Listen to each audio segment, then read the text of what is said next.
professoressa Canepari, sono associata di lingua e traduzione inglese qua a Parma e adesso vorrei condividere la presentazione che ho preparato, ecco, per l'incontro odierno e come diciamo vediamo as we can see from the title, today what I would like to do is to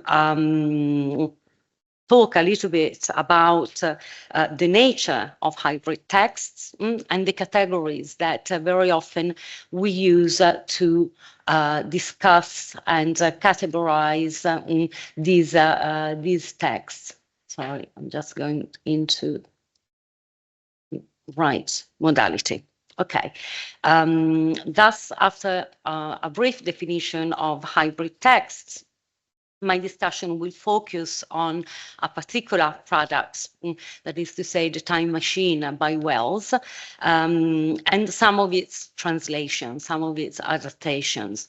And I chose this text because I thought that, you know, everyone knew at least a little bit about it, if only from its filmic adaptations, its film adaptations. And this discussion will give us the opportunity to examine the categories of intralingual translation that we normally use and assess whether it is possible to conceive also of other categories, hybrid categories that might be better suited to the nature of these texts, to the hybridity of these texts. And then I will conclude this talk by making some remarks on intralingual translation. And intralingual translation has not been discussed that much, while interlingual translation and more recently also intersemiotic translation have received a great deal of attention and lots of scholarly discussions. Intralingual translation has only recently been included into the aims and purposes of translation studies and has received little scholarly and critical attention, so that also the categories that we have in the procedures, the strategies that we have at our disposal are certainly fewer in comparison to what we have in other fields. This despite the fact that intralingual translation is often fundamental to the production of many texts that are produced today. So this situation means that although phenomena of intralingual translation, rewriting have been known since antiquity, in reality, we need much more empirically based research to provide a thorough and comprehensive description of intralingual translation. So let us turn now to a definition of hybrid text, usually described as a blended or mixed genre text or a multi-genre text. A hybrid text is a single text which integrates narrative and informational text. So it coincides with a text that presents information about a specific topic using narrative text as the primary means of expression. So we see that this idea, the definition of hybrid text is consistent with Rosenblatt's observation that the act of reading invites readers to respond along a continuum that goes from the aesthetic to the efferent. So obviously the aesthetic aspect is related to the narrative part of our hybrid text. And so it refers, for example, to, language, figurative language, symbolism, etc. Whereas the efferent element is connected to the focus on information. So we see that, very quickly. I mean, I'm going, I'm taking lots of notions for granted, but on this basis, we could see the time machine as a hybrid text, because it brings together different elements, both aesthetic and informational, and combines different interests, different categories. And this is evident, clearly is very evident in the genre itself in which the time machine is inserted, that is science fiction, because science fiction presents obviously these two elements. Science refers to the efferent element, and in the time machine is mainly connected to this idea of time travel, which emphasizes the importance that Einstein's theories of space-time and gravity have had on also the literary production. Of course, Wells wrote his novella before Einstein published his research. Einstein publishes his research in 1915, but nonetheless, it is extremely plausible, and as it is represented, for example, in the latest film, the latest adaptation that was directed by the great-grandson of the author himself, Simon Wells, in 2002, that it is plausible that Wells knew about Einstein's research and knew about the scientific debates of his times. So, this presence of science is very evident, and clearly the aesthetic part of our continuum is inherent in the nature of the novel itself. And the interaction, to use one of the keywords of today's seminar title, the interaction between science and fiction clearly brings with it the interaction also of the two main interests that characterize science fiction, that is epistemological and ontological.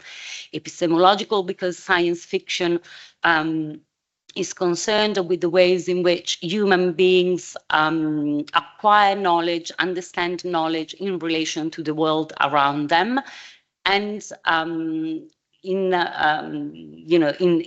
the time machine, it is very evident that the time traveler questions what his society believes it knows about the world, about reality. And we are going to see a brief quote later on. It is very evident that this time traveler, the main character of the novel, breaks away with accepted scientific principles of his time.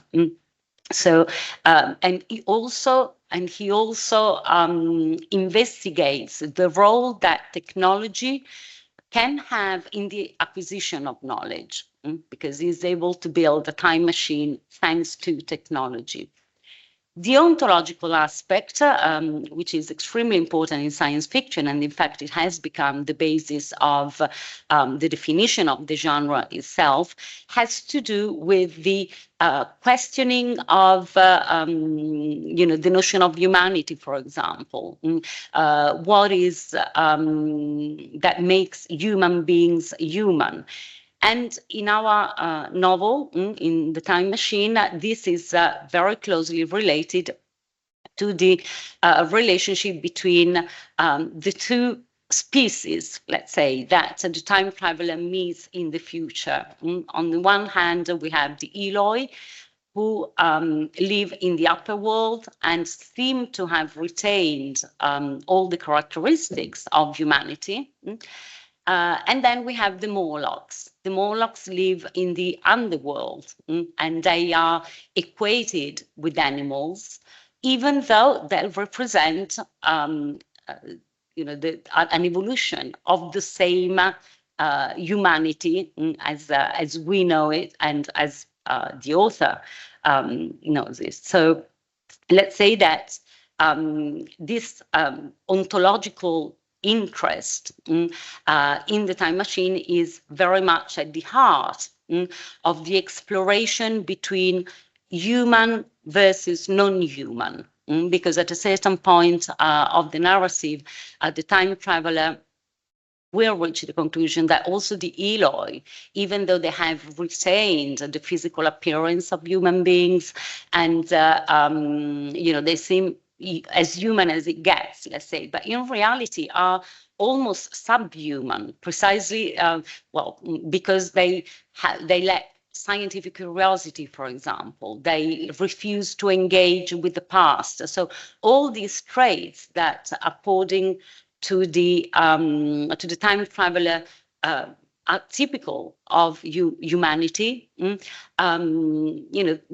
realizes that the Eloi lack these elements, so they are not, after all, so human as they seem to be.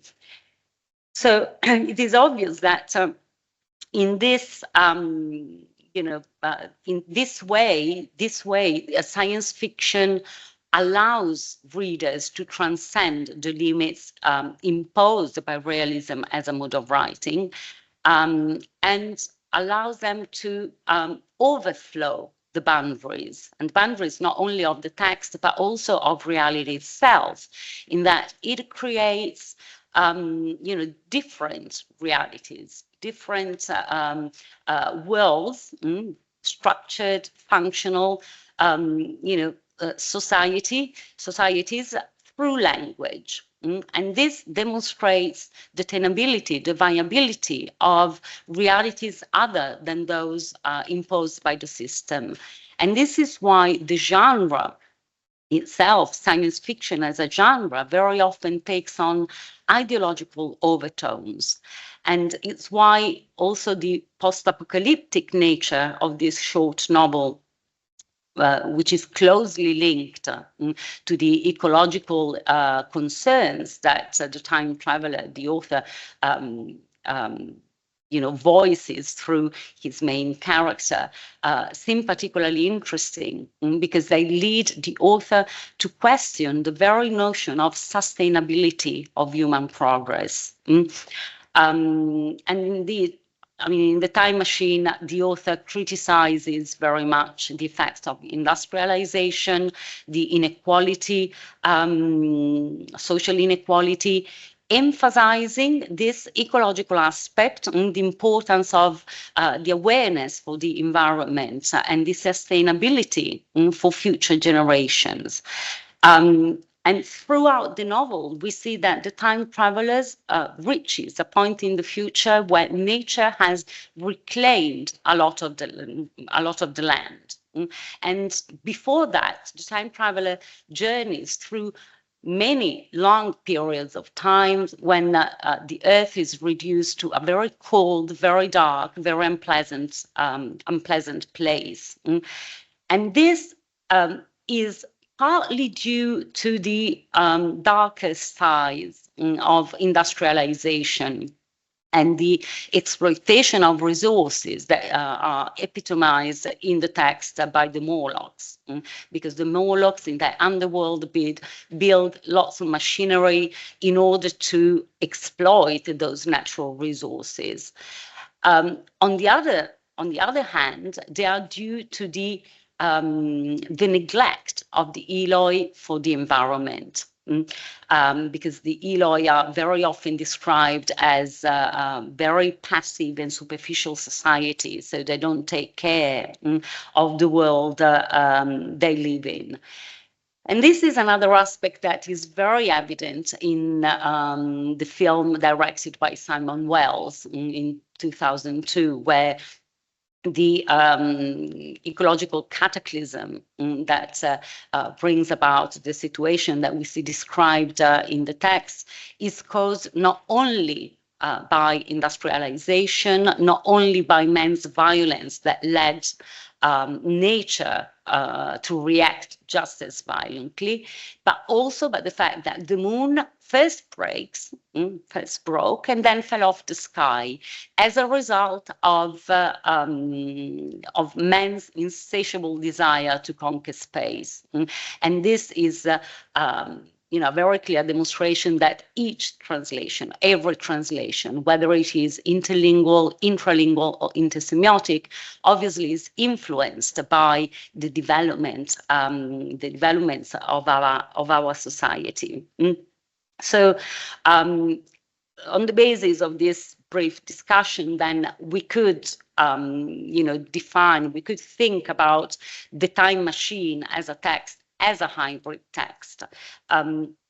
This hybridity is clearly even more evident when we approach some of the adaptations that the text underwent throughout the years. Here you see a short sample, a brief sample, just a few examples of the various translations that have been carried out in the last decades. And we see that in many of these situations, the final product is a hybrid product in the sense that it combines different languages, different modalities, etc. Certainly, the hybridity of the text is much more evident. In most cases, we have to say that, for example, this is the case with this edition published by Penguin in 2019. The final product does not present illustrations, although in this case the Kindle edition introduces notes that can be activated simply by clicking on any word of the text that provide the definition from the Oxford Dictionary of English. But this is the only strategy that we see applied in the text.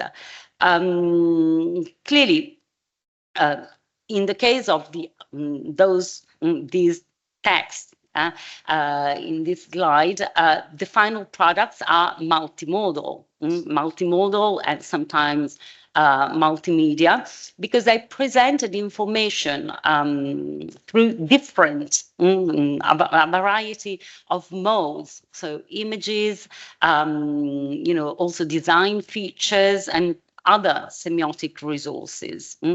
And clearly, each text is the result of a different degree of adaptation and a different form of translation, or different forms in the plural we are going to see in a minute.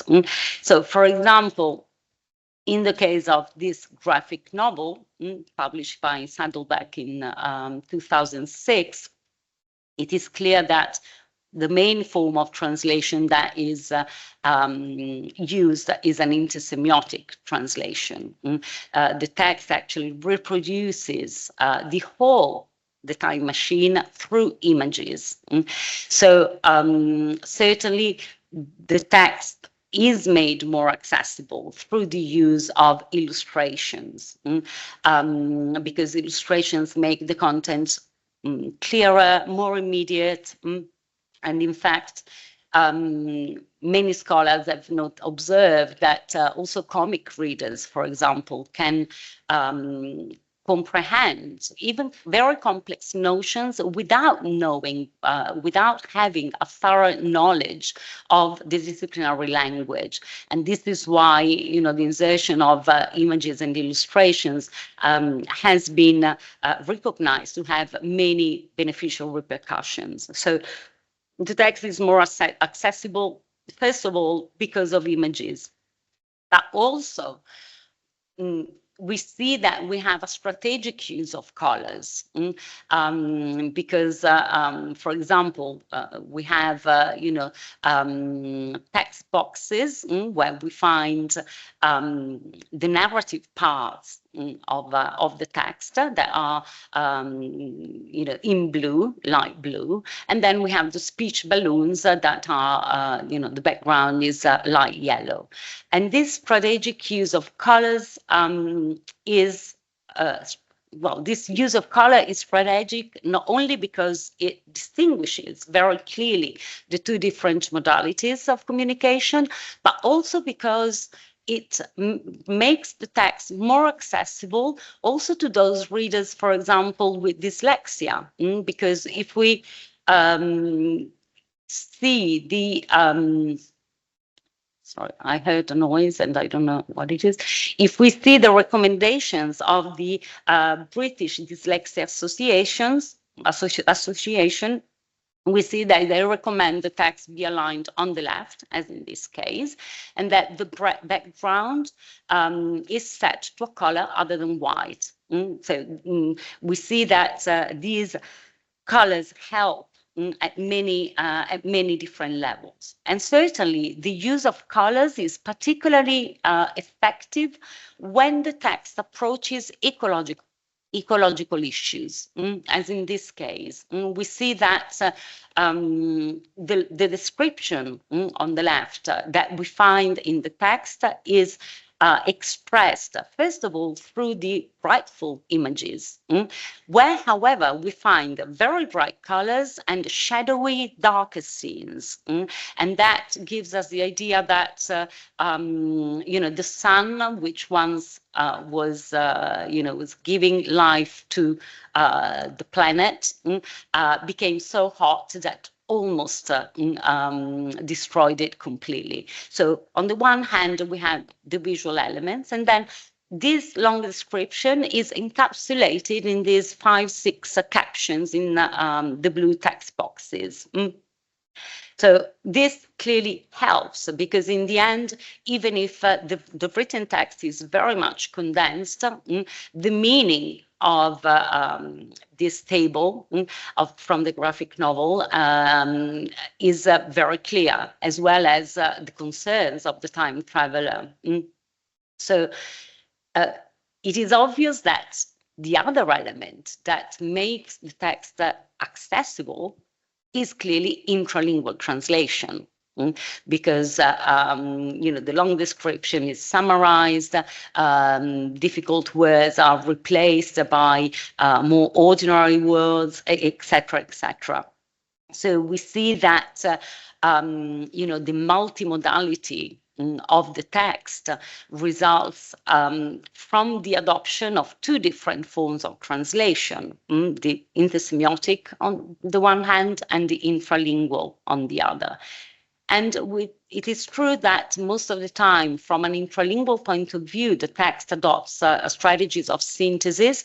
Sometimes we also find almost word-for-word renditions of the original text, where only some words are changed in order to be more comprehensible to the general public. So sometimes we find this kind of, in this case, we see how basically the translated text reproduces the original, changing, for example, futurity that we find at the end of this quote with the more ordinary, the future. Certainly, most of the time, as I was saying before, we have condensation, omission, etc. I mean, this very long translation is simply represented in four tables. The opposite case, that is to say, when we have a text that is mainly translated from an intralingual point of view with some intrusion from intersemiotic translation, is clearly also possible. And this is the case of this illustrated the edition of The Time Machine that was published by Wonder House in 2023, where again we find occasionally in illustrations such as these, such as this. So generally speaking, we could say that this translation is a partial translation in the sense that the target text follows fairly closely the source text, the original text, omitting, however, some of the issues that are raised in the original novel by the author. This is, for example, the case of the more political and ideological aspects. And of course, because these political and ideological elements are closely connected to the ecological aspects, also the ecological element in this translation is not very present, which is a bit strange because it's very recent. It was published just a couple of years ago. So clearly, a text like this, where we have mainly the presence of written text, questions the notion of fidelity, of equivalence. And just as in interlingual translation, also in intralingual translation, this notion has to be reformulated, interpreted as the result of a negotiation between the differences and the similarities of the source and target texts. And this is the only way in which we can appreciate these translations. So certainly also in this case, the text aims for accessibility. Why? First of all, because it is an abridged version. By omitting, it is shorter and therefore, more manageable. And the strange thing is that even though it is an abridged version, however, the original text has 12 chapters, whereas this translation has 16 chapters. And of course, this is done to better distribute the information load in order to make the text more comprehensible. And this is an intralingual procedure that we could call perhaps disaggregation, whereby paragraphs, chapters, sections are transformed into more paragraph sections and chapters, as in this case. And this fundamental aim of simplification is also made clear by the fact that in the translation, each chapter has a title that we could call a summary title, in that it gives a general indication of what is going to be described in the chapter. So chapter 1, a class on time traveling. Chapter 9, Meet the Morlock. A brush with the Eloi, the futuristic man. So it is obvious that the translator adopts throughout the text, many different strategies and translations. So let's see whether this works. Here we see, just to understand a little bit better, the kind of interventions that the translator has done. We analyze very briefly the beginning of the novel. Even at a very quick glance, it is evident that the target text has undergone a lot of synthesis through lexical procedures, morphosyntactic procedures, etc.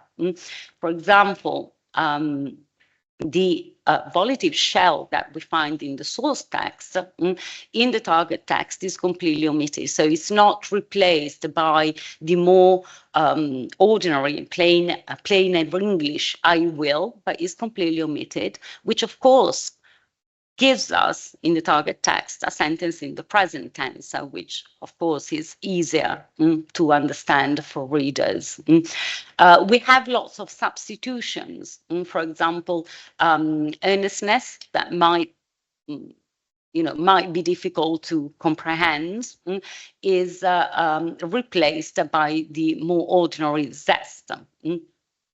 We also have some reordering. Here we see that this expression after dinner is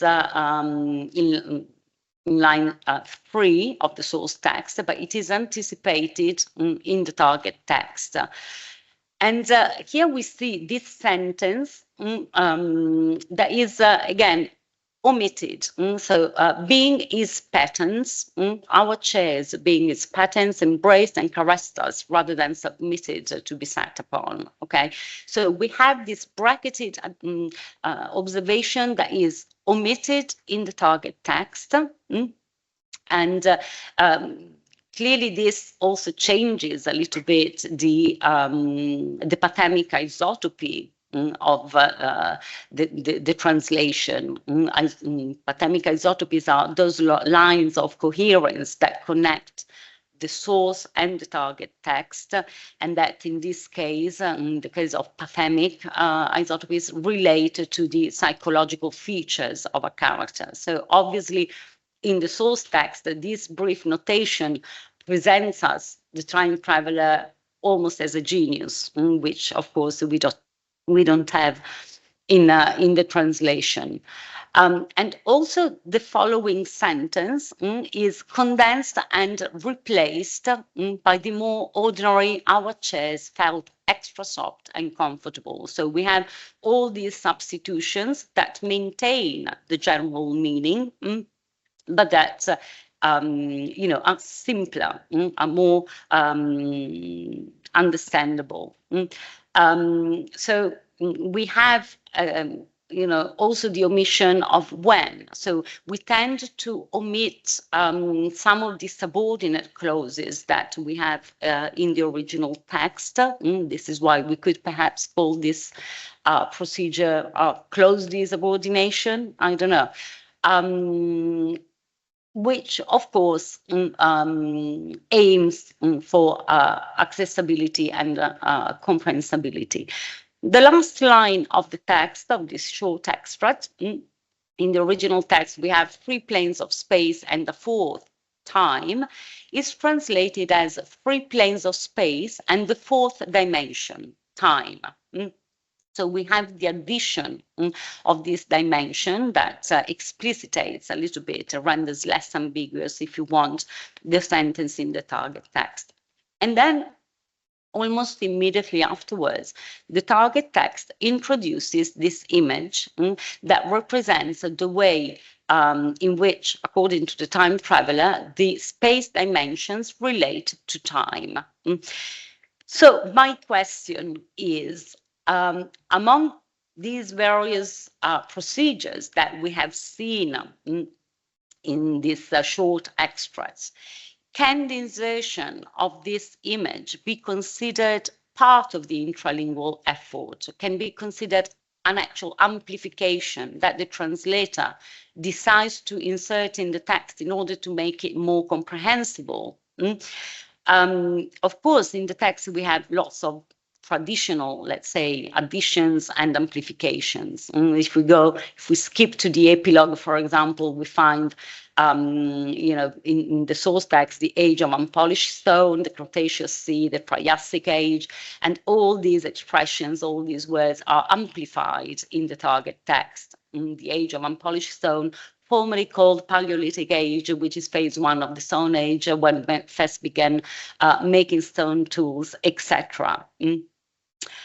But can the images, especially those explanatory images, so not just ornamental images, be considered as amplifications? Clearly, it is not up to the translator, or not always. I mean, sometimes it is, but not always up to the translator to create these images. Although these days, with artificial intelligence tools, everybody can create very precise images of what they have in mind, simply describing in the chatbot what they want to see as an image. But to think of the image, to decide where to place it, whose responsibility is this? So, I think that, also in interlingual translation, sometimes translators have to deal with very practical issues. For example, how the space that a translation is going to take on a pasta packaging, for example, or the image next to which the translation is going to appear in a magazine. This is part of, the job of the translator to be aware of these things as well. So a translator who is a linguist, has been trained as a linguist, and he's a mediator. I mean, we have talked about interlingual translation as a form of mediation for many years now, but also in intralingual translation, translators mediate the text. So the translator can empathize with the difficulties that certain readers, or even every reader, can have when faced with certain expression, with certain words, and can anticipate them using strategies in order to avoid these difficulties. And the translator, also the intralingual translation, the intralingual translator, on the basis of the purpose of the translation, the target audience of this translation, takes into consideration the text in its entirety, in all its aspects, including, for example, typographical devices, using bold, block language, etc. The use of colors, for example, that can be used to emphasize something rather than something else. The adoption of amplification strategies, procedures. For example, notes, footnotes, or notes that can be put, in the margin, or the creation of a glossary that comes at the beginning or the end of the text.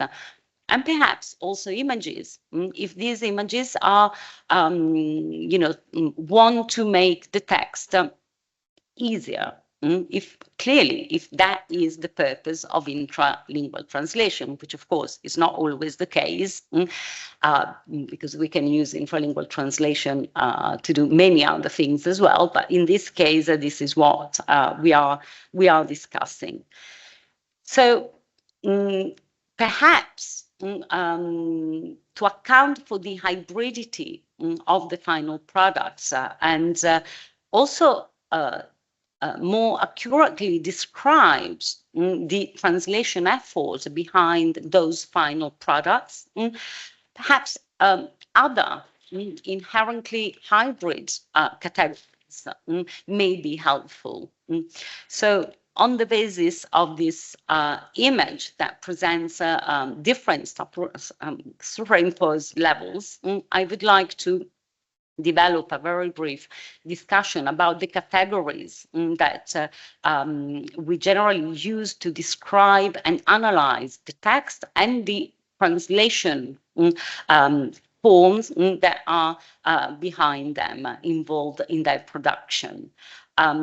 So my question is, how can we efficiently and effectively categorize, or perhaps decategorize and then recategorize hybrid products such as these?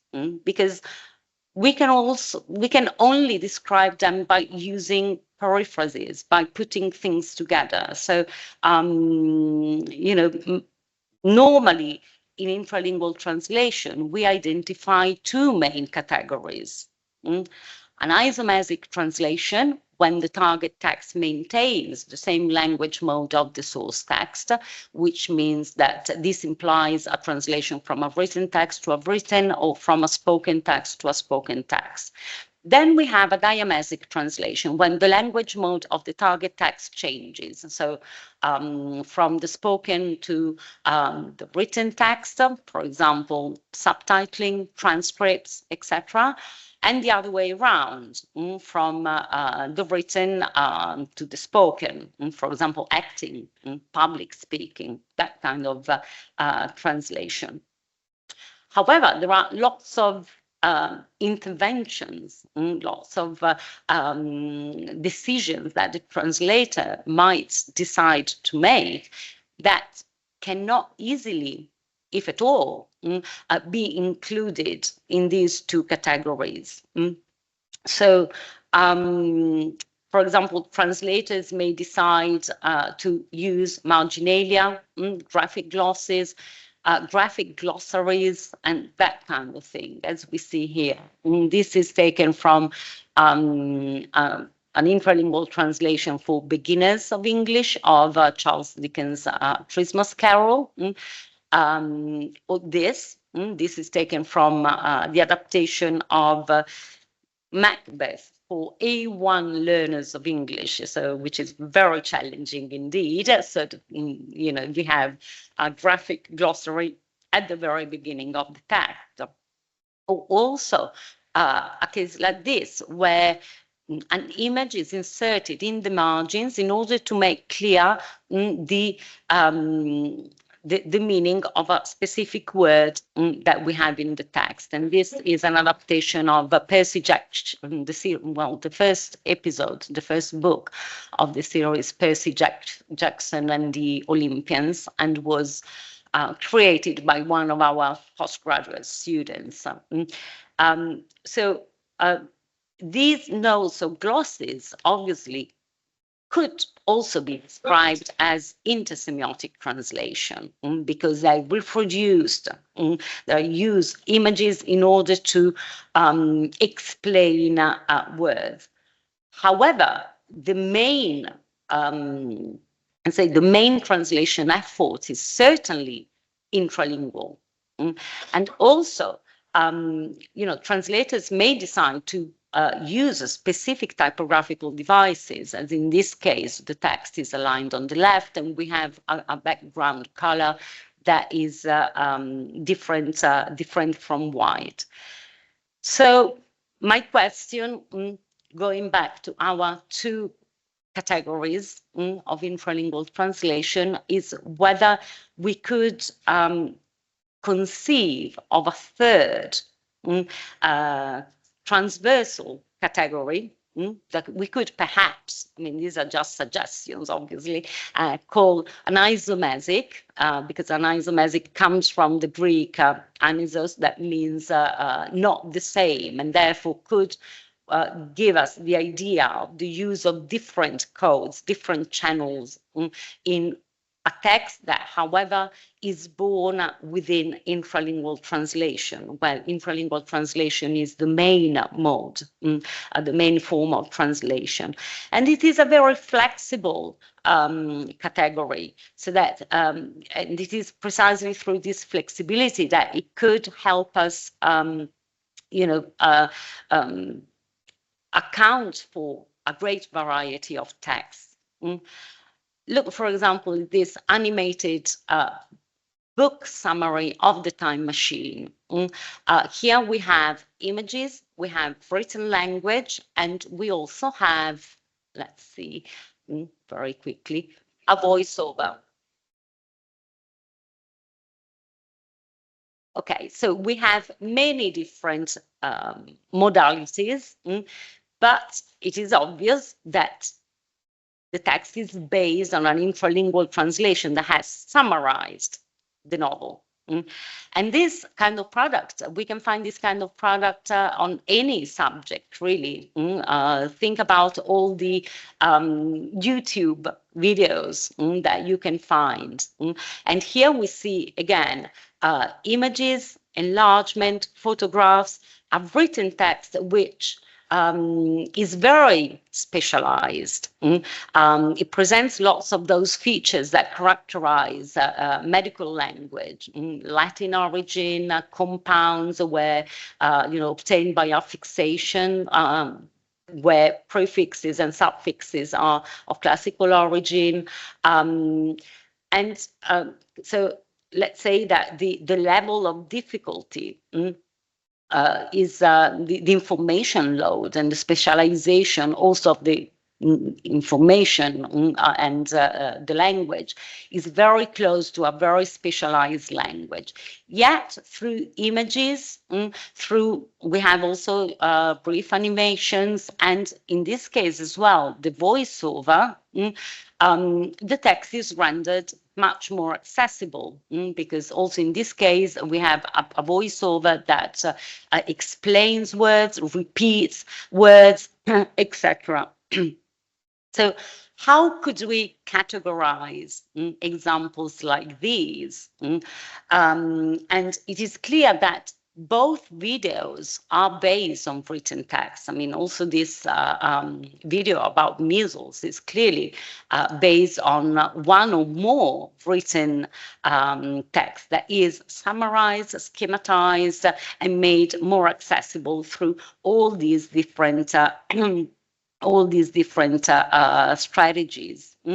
And so it is obvious that in this case as well, the main effort is an intralingual effort. To be more specific, and following what Gottlieb says about a discussion of semiotic translation, we could call this kind of translation as an ultramesic. Ultra in the sense that it adds channels in comparison to the original text.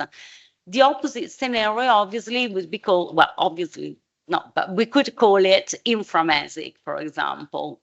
And let's say that we have decided to translate this video, and we might decide to keep the written text and images, but not the voiceover. Or so inframesic means that the target text has less channels than the original. So obviously the multimodality of these texts depends on the extent to which some of these channels are reduced, are omitted.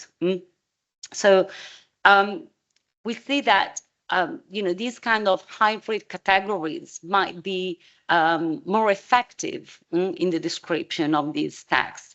And of course, this is not just an issue of terminology, although, I mean, terminology, I always think, has its own importance, but it can have also very practical repercussions. For example, in the case of the translation brief, sorry, because the information implied by this kind of translation could well be required in the translation brief that what Burns calls the initiators of a translation, that is to say, I don't know, publishers, clients in general, should be required to complete also in intralingual translation. And this is something that, again, I mean, the issue of translation brief has been approached in interlingual translation sometimes, for example, by Nord, but has not really been approached in intralingual translation. And on the contrary, it could be extremely important. I forgot. It could be extremely important also in intralingual translation, because it gives, okay, here we see a brief that is the adaptation of a very specific model of translation, but you see that the brief asks very precise questions. The type of translation that we need, whether we want to add images, recordings, videos, etc. So the brief gives us a very precise description of the effect of the expected product, so that it certainly helps with the creation of a well-translated text. Of course, there is no time to go into this and into many other aspects, but I think that it is essential to acknowledge, as in many other areas, that hybridity is fundamental, to various situations in human experience. We talk about hybrid identities, hybrid cultures, the arts, and of course text as well. And this, I think, demonstrates also the importance of this notion of hybridity. And text can be, as we have seen, both literary but also specialized. Think, for example, of legal contracts in the form of comic books, which is a genre that is born in South Africa to enable workers to understand the contracts they were signing, but is spreading, to many different countries, and it's used in many different parts of the world. And this demonstrates the need that we have in our society for these kind of texts. And so also the need for the translation practices that are behind these texts, because these texts, any kind of text, might need to be mediated, translated, adapted, not only for readers, for example, who have some cognitive or physical disability, but also readers that are different from the original readers the text was conceived for example, young learners or learners of a foreign language, or simply people whose mother tongue is different from the language in which the text is written.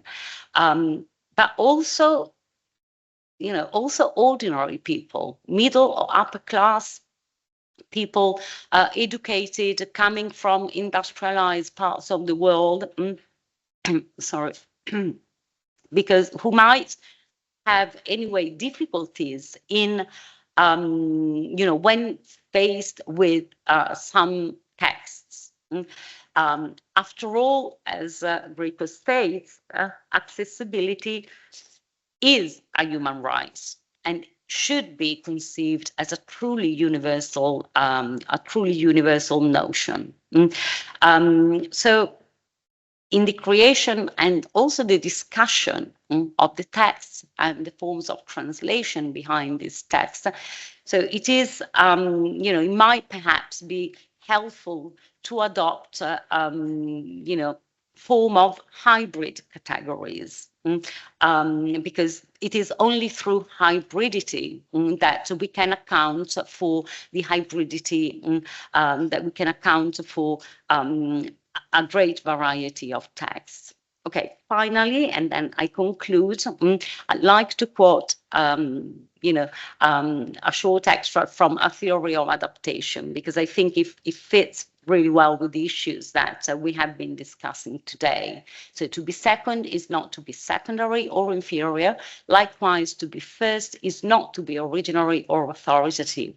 Yet, disparaging opinions on adaptation as a secondary mode, unrelated and therefore derivative, persist. One aim of this book is to challenge that denigration. And I think that perhaps part of that effort and part of the effort to further the discussion about intralingual translation is to imagine hybridization of the categories we use to discuss these works and translation practices behind them. Thank you. And that's all.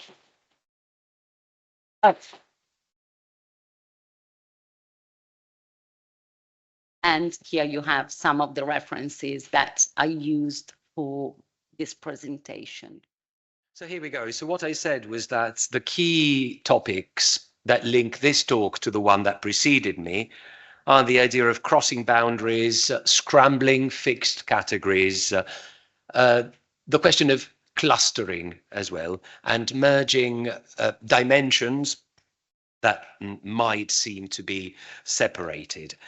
But basically, by looking at what I call networks or assemblages, the idea is to sort of identify certain ways of reading and approaching texts and cultural documents.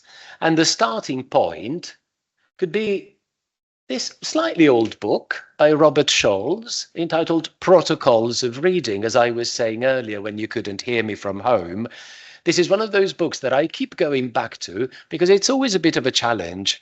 There are books that you think you could get a lot from and that you keep confronting and exploring, but then at a certain point, you sort of throw in the towel because you think, I'm not getting anything from this. I'm not getting the instruments I would like. But then, of course, you keep going back to them.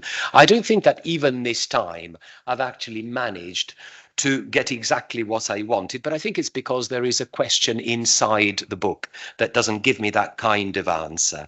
Now, Robert Scholl's American critic, very much a semiotician, very much therefore from the structuralist side of things. But in this text, he died in 2016, so this is not exactly one of his late works. In this text, he starts from fundamentally the question of protocols of reading that he finds in the work of Jacques Derrida, and in particular in Derrida's Positions, a book he published in 1972. This is sort of the central quotation of Scholl's Protocols of Reading. The title comes from here.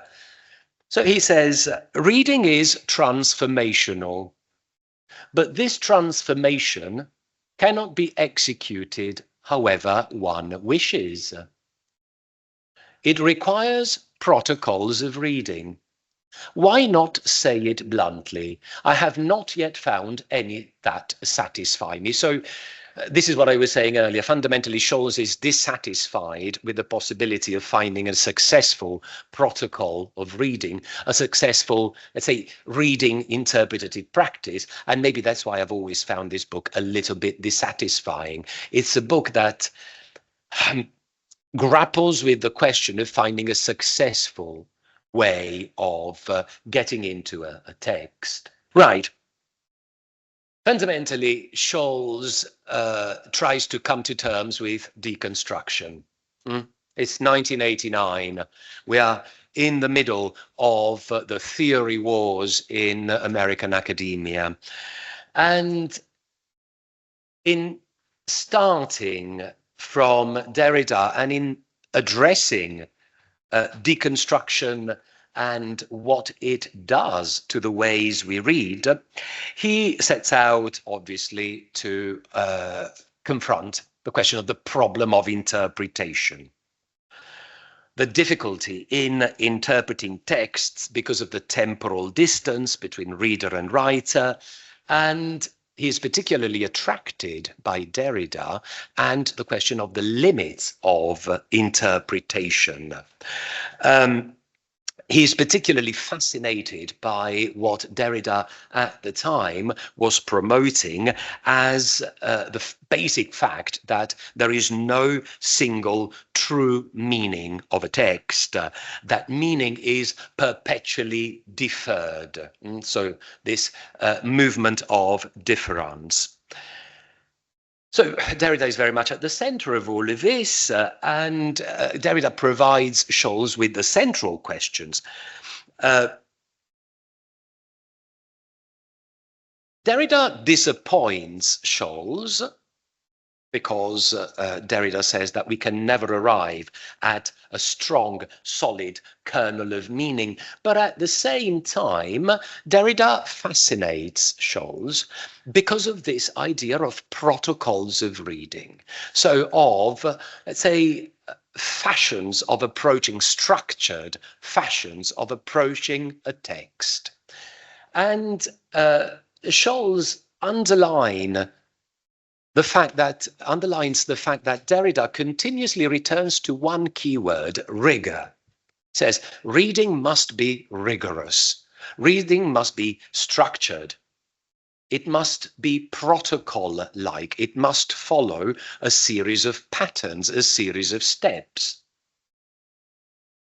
But then deconstructive methods of reading are not rigorous in any traditional sense. So it's within this kind of contradiction that Scholz keeps working, reflecting, and exploring.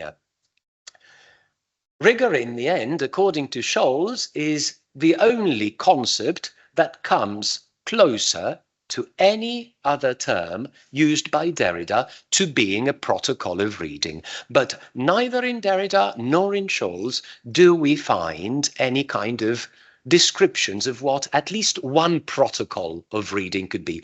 It's more a kind of, let's say, critical discipline or critical frame of mind than an actual methodological suggestion.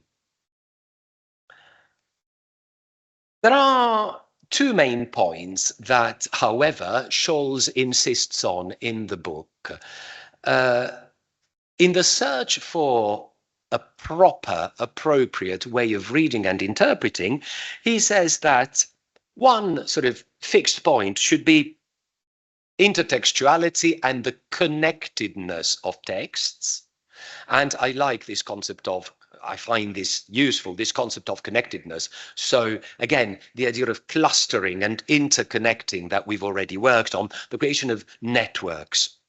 The second one is what he called situatedness. So connectedness and situatedness.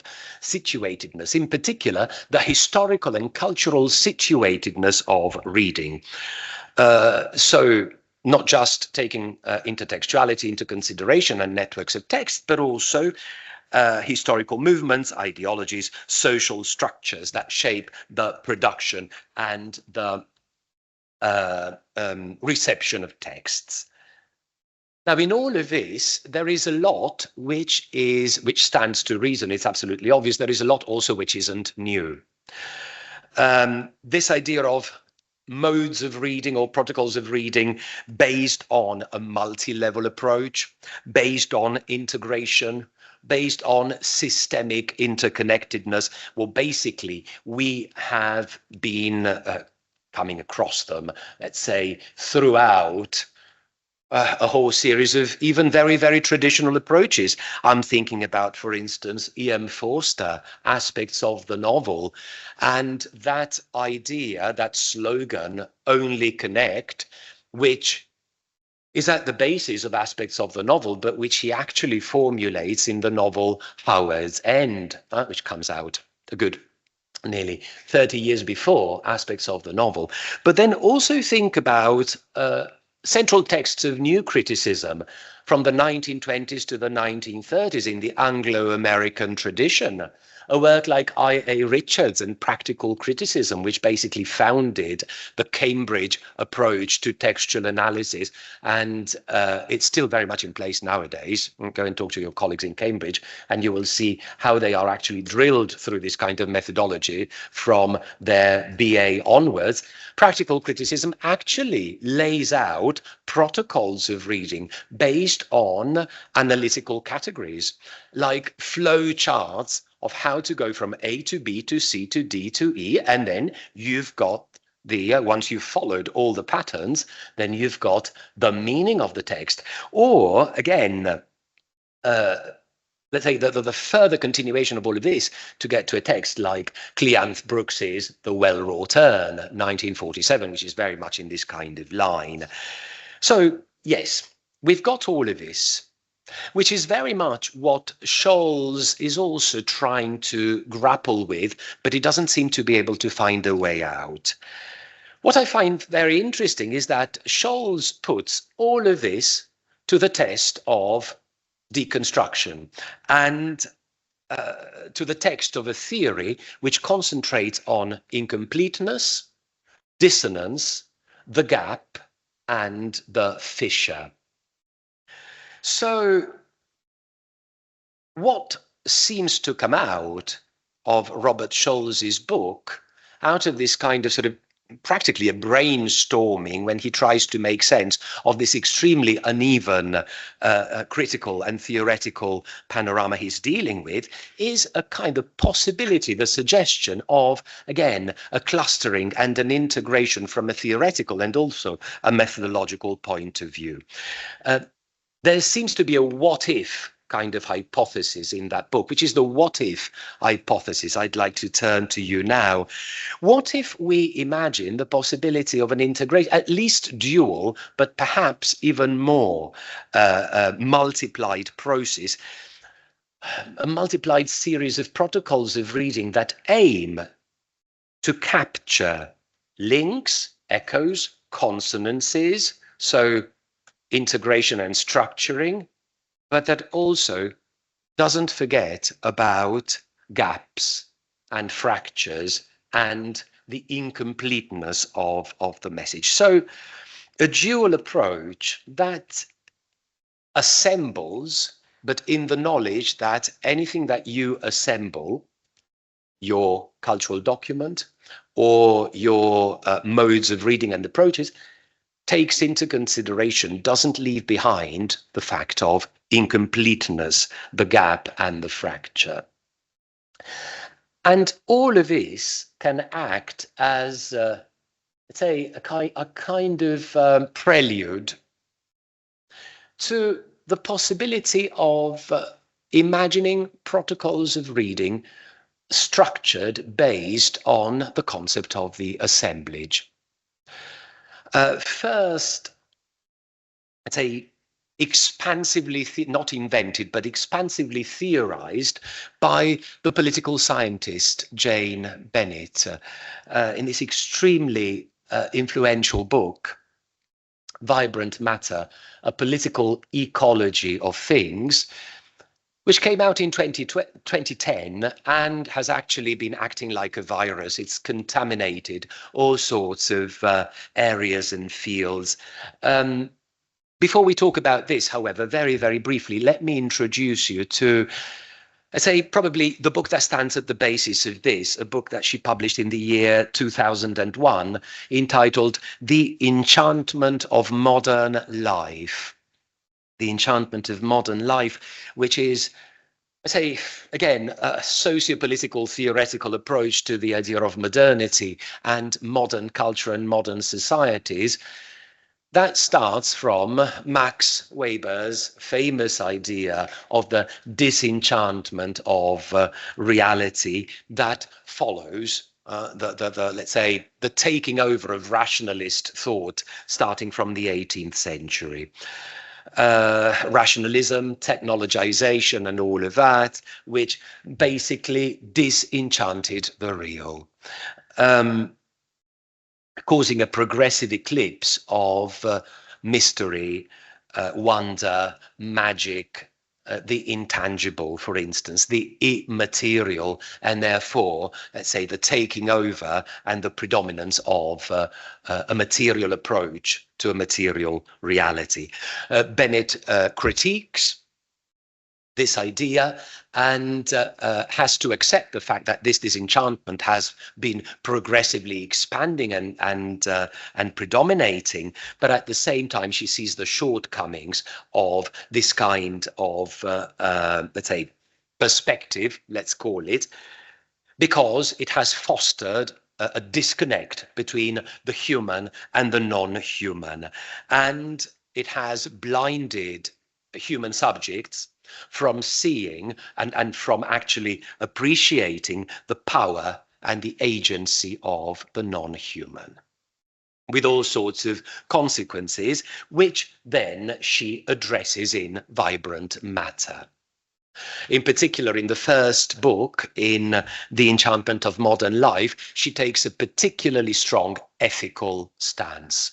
That is to say, the problem with this loss of enchantment means that human subjects no longer adopt a responsibly ethical attitude towards reality and the non-human reality in particular.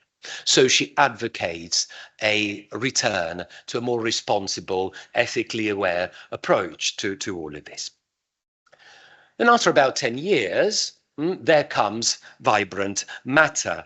And here, the starting point is very much that kind of idea which I've already introduced you to, but she creates a whole series of concepts. She creates or she adapts, starting from other thinkers, a whole series of concepts that have come to constitute a series of, again, going back to what I was saying earlier, possible building blocks that could structure forms of reading and protocols of interpretation.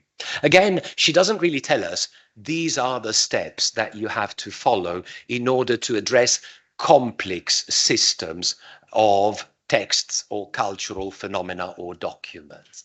But she gives us a very interesting glossary of concepts that can also turn into methodological instruments. Let's look at some of these ones. The first one is the idea of vibrancy and the idea of a vital materiality. And by vitality, she says that she means the capacity of things, edibles, commodities, storms, metals, not only to impede or block the will and designs of humans, but also to act. And I've written that one in red, I hope you can see it from home as well, as quasi-agents or forces with trajectories, propensities, or tendencies of their own. My aspiration is to articulate a vibrant materiality that runs alongside and inside humans. Copernican revolution here, basically. These ideas are not entirely new at this point, but Jane Bennett actually, as we said earlier, merges, clusters, systematizes a lot of ideas that were in the air, and some of them obviously she takes from other thinkers and she actually acknowledges her debts. But she reformulates everything in an extremely provocative and game-changing way. And I'm saying it because, as I said earlier, all of this has practically infiltrated a lot of different fields of analysis and cultural construction and reconstruction. So the capacity of things, the power to act, but also to impede or block the will and designs of humans. Here already we find one of the central, let's say, principles of the assemblage, the non-hierarchical nature of this integrated, merged cultural system. The story she's going to tell us in this book will highlight the extent to which human being and thinghood, so the essence of things and materialities, and human subjectivity overlap, but also slip-slide into each other. So you see, again, a thinker, a theorist, who very much cultivates the area of going beyond categories, mixing different dimensions, picking up the challenge of what happens when, instead of compartmentalizing language and literature, for instance, like we haven't been doing today, what happens? What kind of challenge does that give us? Now, one fundamental concept, and this will be a very familiar one to most of you, I hope, one fundamental concept that basically constitutes, let's say, the living magma of this idea of the assemblage is the actant. So if matter has agency, if, as she said earlier, edibles, commodities, storms, metals, animals, human beings, rocks, if they have agency, it's because we have to think of them as actants. This is a concept that she derives from Bruno Latour. And again, her definition directly comes from him. An actant is a source of action that can be either human or non-human. Again, de-hierarchization. It is that which has efficacy, can do things, has sufficient coherence to make a difference, produce effects, alter the course of events. And she admires Latour's suggestion and an application of this category because it allows us to begin to describe a more distributive agency. And this is fundamental in the idea of the assemblage as a networking, as a convergence of centers of action, agency, and transformation, a more distributive agency. Agency is no longer simply located in the human subject. So particular material configurations have efficacious powers. They can function, they can transform. Then she again returns to the idea, Latour's idea of the actant, and here I think we could maybe simply sort of focus on these last words in the last couple of lines. An actant, we've understood what it is, but basically an actant is all about functioning, working, producing, making things happen. It is the decisive force catalyzing an event, but in a non-distributive way, and certainly in a non-hierarchical way, whereby you've got the human subject dominating an entire scene, whereby all the other agents are subjugated. Little bibliographical reference, a good place to go and learn more about Bruno Latour's theory of the actant is this one, in English translation, of course. You can go to the French sources, obviously. Reassembling the Social, an Introduction to Actor Network Theory. But then more specifically for literary studies, I would suggest this book by Rita Felsky, for those of you who may be interested, entitled The Limits of Critique. It's not exclusively about literary studies and literary theory, but some of the points she makes are particularly germane to that area. She says that the introduction of ANT, actor network theory, into, for instance, the study of texts, and particularly literary texts, is useful, is helpful, because it allows us, or it forces us really, no longer to diminish or subtract from the reality of the texts we study, but to amplify their reality. You put the text inside an assemblage, inside a resonant, vibrant collaboration, conversation, integration of a variety of actants. These are all energetic co-actors and vital partners. But let me just skip a little bit. And let's get, therefore, it should be clear already, but let's get to this idea of what the assemblage actually is. Because again, she's extremely clear in her definitions, which makes them extremely useful. Assemblages are ad hoc groupings of diverse elements, of vibrant materials of all sorts. And vibrant means that they are all energetic. You don't have anything that is passive. Everything interacts. It's like a force field. They are living, throbbing confederations that are able to function despite the persistent presence of energies that confound them from within. They are not governed by any central head. So there is no predominant subjectivity in there. They have the ability to make something happen.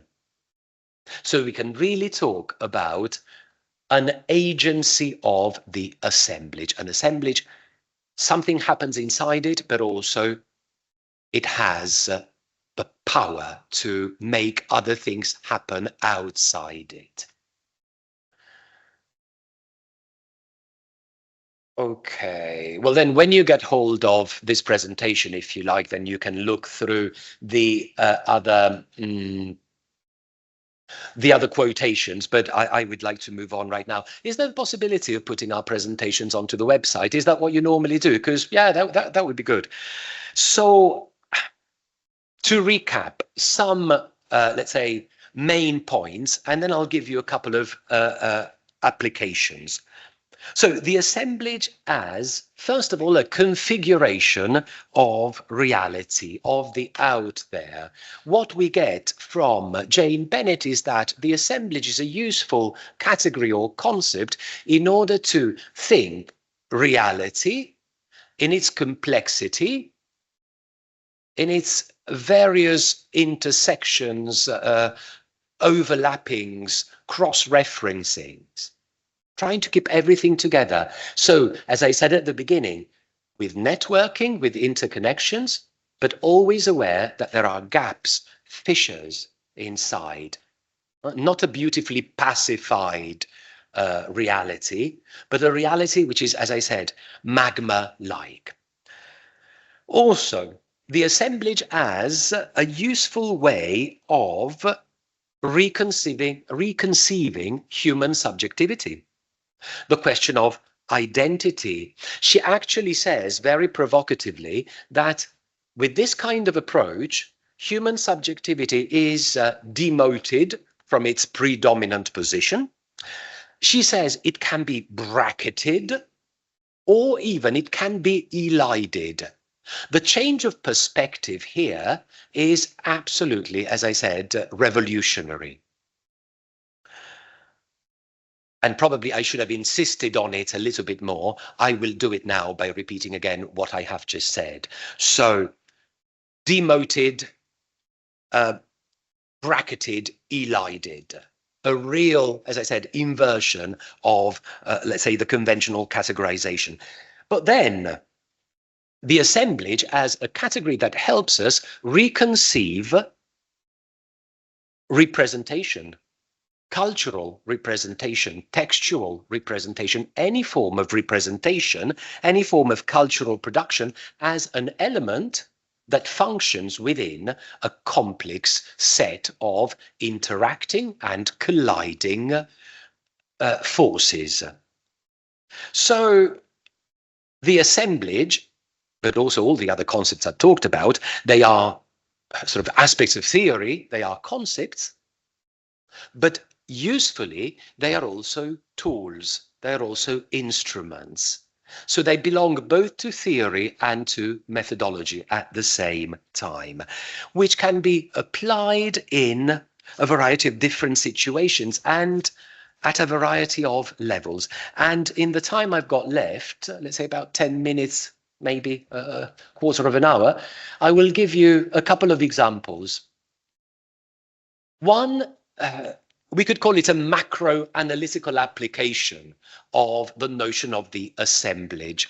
How can we, let's say, harness this tool to approach a complex, let's say, object, such as a cultural period, or in this case, a cultural literary period?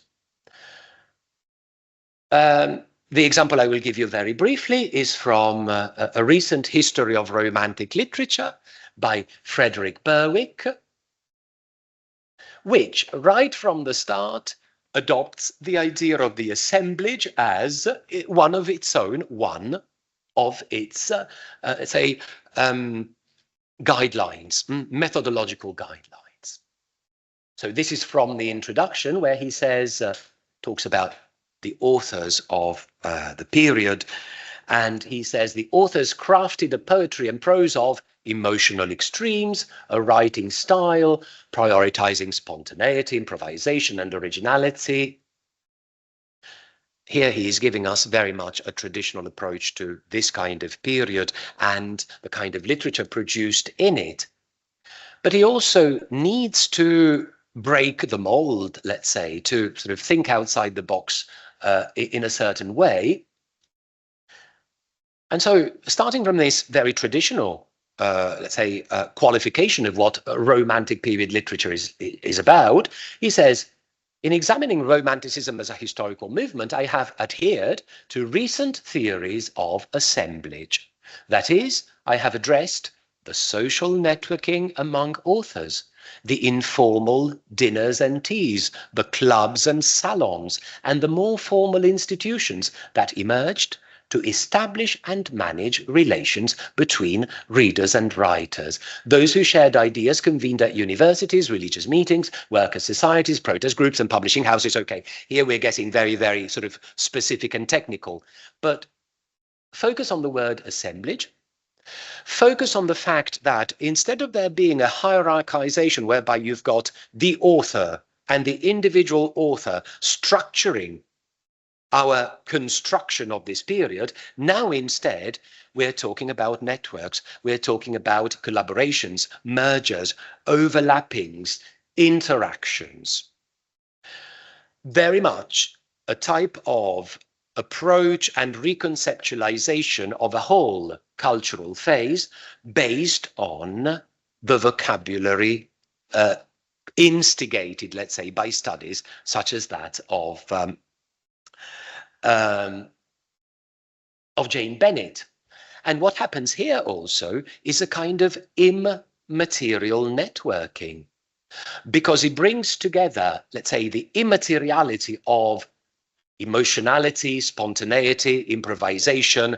If you want, we can expand this, visions of nature, the imagination, aesthetic categories like the sublime, I don't know what, and then the materiality of places, spaces, practices, and so forth.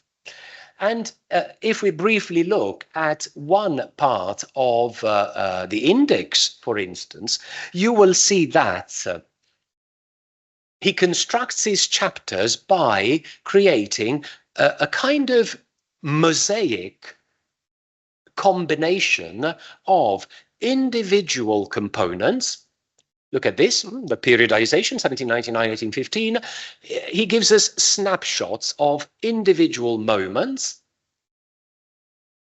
I'll let you maybe go through. Some of them you will recognize, most of them probably not. But it doesn't matter, because then what happens is, in the last section of the chapter, he talks about interconnections. And this is where all of these single tesserae, let's say, get fused into one mosaic or one assemblage. Here we only have the names of authors that we normally consider as separate. Jane Austen, Walter Scott, George Crabbe, Bailey, Smith, Barbauld. But in actual fact, what he does is present a confluence of these authors, their intertextual connections, but also their joint participation in a specific assemblage of spaces of debate, publishing houses, modes of production, modes of diffusion of literature, and so forth. And the very last bit is from the conclusion, and I think we get the message by now, but let's just basically read how he reiterates at the end of his book the idea of, and I'm reading there from line, what is it, 1, 2, 3, 4, 5, down from the top, the interaction among writers whom I have discussed in terms of assemblage and networking found its place in, and again, yes, there are the writers, but his focus is not just on the writers. So he's really demolishing this idea of, for instance, the big six poets and all of that. And he shifts very, very quickly from this quick mention of writers to places, such as theatres, church parishes, lecture halls, salons, teas, social gatherings, and so on. So, through the idea of the assemblage, Frederick Berwick, for instance, completely refocuses an entire cultural period which we are used to associating with one stereotypical figure, that of the inspired, isolated, solipsistic genius. All of that in that kind of de-hierarchical, diffuse center of agency picture that we started from actually manifests itself in this book. And this is one example of what I mean by a macro-analytical application of the idea of the assemblage, this idea of the clustering and the merging. But my second and last example, and then I'm getting close to my conclusions, is a micro-analytical application, whereby, and I've used this text because it's a poem I often teach in one of my courses. Here we are in the contemporary period, so this is a poem that, okay, you can also find it online if you go to The Guardian, 3rd of September 2006, but it had been published before. Simon Armitage, current poet laureate, of the United Kingdom. And it's a poem about an episode. It's an occasional poem. Armitage is driving on the motorway on the M62 up in the north of England. He's a northerner himself. And at a certain point, traffic comes to a standstill because a herd of horses jumps over the fence and causes chaos on the M62 at rush hour. Sprung from a field, a Tim of a dozen or so is suddenly here and amongst silhouettes in the butterscotch dusk. One ghosts between vans traverses 3 lanes, its chess-piece head fording the river of fumes. One jumps the barricades between carriageways. A third slows to a halt, then bends, nosing the road, tonguing the surface for salt. Standstill, motor oil pulses, black blood. Some trucker swings down from his cab to muster and drove, but unbiddable. Crossbred nags they scatter through ginnels of coachwork and chrome and are distant, gone, then a dunge. And here alongside is a horse, the writhing mat of its hide pressed on the glass, a tank of worms, a flank of actual horse. It bowls, all arse and tail, through a valley of fleet saloons. Regrouped, they clatter away, then spooked by a horn, double back, a riderless charge, a flack of horseshoe and hoof. Into the idling cars, now eyeball, nostril, tooth, under the sodium glow, biblical, eastbound against the flow. Now, this is a poem which is like a moment, isn't it? It's like a Virginia Woolf moment of importance, or it's like a Wordsworthian epiphany. A Wordsworthian spot of time, or a Joycean epiphany. And what Armitage is trying to do is obviously to capture this moment, and it's a poem about suddenness, something that happens all of a sudden, and he's also trying to capture the idea of immediacy. In this moment of complete chaos, confusion, when 2 worlds collide, horses, human beings, cars, the motorway and the fields, when these different dimensions all come together, they clash and they explode, we can say. How do I render the immediacy of all of this? Obviously through this kind of extremely fragmented and gappy type of line he uses. The poem, however, has a structure, and I hope you realize what the structure was, because at a certain point I stopped. The first moment is the moment of let's say the outburst of energy. The horses appear, everybody stops, everybody starts looking around, nobody knows what's going on. So it's like a flood of impressions and a flood of sensations, but then standstill. Everything calms down, or everything becomes silence, and there's no movement anymore. Before, you've got an explosion of energy. Now, instead, nothing happens. And then you've got oil and blood, the engines and the horses, the artificial and instead the natural, the organic. In that central, let's call it stanza or tercet really, we have the everything coming together. It's the moment of clustering, of merging, of overlapping.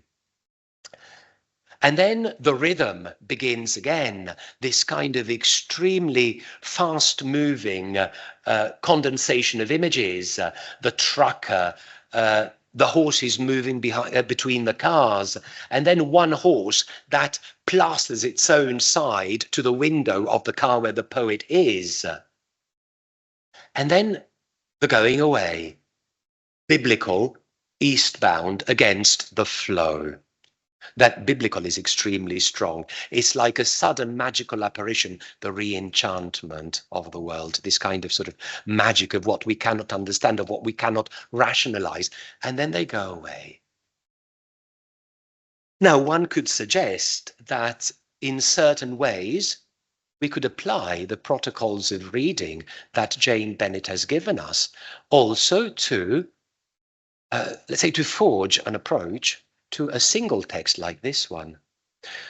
This is certainly what we could call a momentary, temporary assemblage, one in which the human, the non-human, the organic, the artificial, the man-made and the non-man-made comes together and actually collides with unforeseen consequences. So it is the formation, the confluence of all of these elements suddenly existing together, and all of these energies suddenly, let's say, working together, but also clashing, not just blending, but also clashing, being not in unison, but in contrast with all of them, forms a very peculiar type of assemblage. With, as I said, various consequences, and I won't stay too long on this one, but one consequence that is very, very clear is what Jane Bennett calls the bracketing of the human. Now, the human is physically bracketed because all the human beings are inside their vehicles. They can't get out. Yes, there is one who gets out and tries to shoo them away, the truck driver, the lorry driver. Some trucker swings down from his cab to muster and drove, but unbiddable, but the horses are uncontrollable. So he gets back into his car. So let's say the demoting of the human from a position of control to a position of being in thrall to these things. So the bracketing of the human is definitely one of these consequences.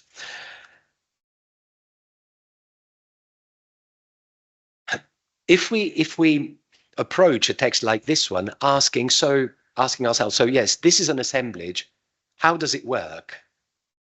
And Jane Bennett can help us understand how it works. She gives us protocols of reading, modes of interpretation to make sense of this chaotic compression of different images. But I guess that the other question is, what are we left with? As, like, you know, at the end of a Woolfian moment of importance, at the end of a spot of time in Wordsworth's Prelude, for instance. So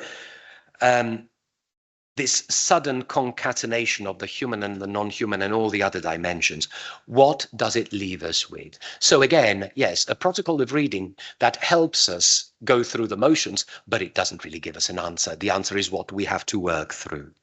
So frankly, I'm not sure at the end of this little journey that I'm still happy with Robert Scholl's. I still think that that book is more important for, let's say, the provocations it gives you than for the answers it gives you. Because by saying, I'll talk about protocols of reading, and then he doesn't really talk about them. He simply says, Derrida invents this, crafts this definition, but then he doesn't give us an answer. But Scholl's, I think, still, but I'll keep working on him, is fascinating because he, let's say, forces us to think about the question of finding protocols that may work for us. And so I've taken you on a journey based on, let's say, the gradual identification of what a series of protocols might be. And the ones that are focused on, thanks to Jane Bennett, I suppose help us to tackle cultural constructs of any kind where the material and the immaterial coalesce and pose us problems. Texts where, let's say, the verbal, the linguistic, the textual coexists inside or in, say, in unison with the non-verbal. A protocol of reading that imposes on us a non-hierarchical positioning. And this is something that is absolutely fundamental. What does it mean for me as a human subject reading a complex assemblage to know that as a human subject inside that assemblage, I don't have priority. But as an interpreter, I sort of assume that I have? It's a big question mark. It's also an exercise in modesty. And then finally, a protocol for reading that, again, we do this, we try to do this all of the time, but maybe we need to find protocols that oblige us to do it more specifically. To think and analyze connectively. So in terms of all the things we can put together to make something beautifully meaningful and harmonious, but without losing sight of the gaps and the fissures. So ways of reading that blend connectedness with disconnection, the whole, the fragment, continuity, and the gaps within it. I'm not saying that I've given you the Holy Grail, but I hope I have inspired you to confront some of these interpretative problems, which I'm sure crop up time and again in what we do in linguistic studies, literary studies, cultural studies, any kind of studies. So thank you very much.